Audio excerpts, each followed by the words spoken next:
you see a man and know not who, learn by another or by him too, what he knows to do, of what kin he came, and from what place. For many a man in name goes through the world, and some are poor, and some are rich, and some have stored.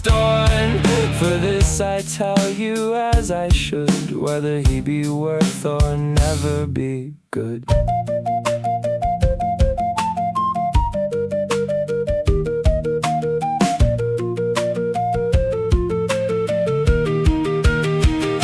A man should know of a man who he is,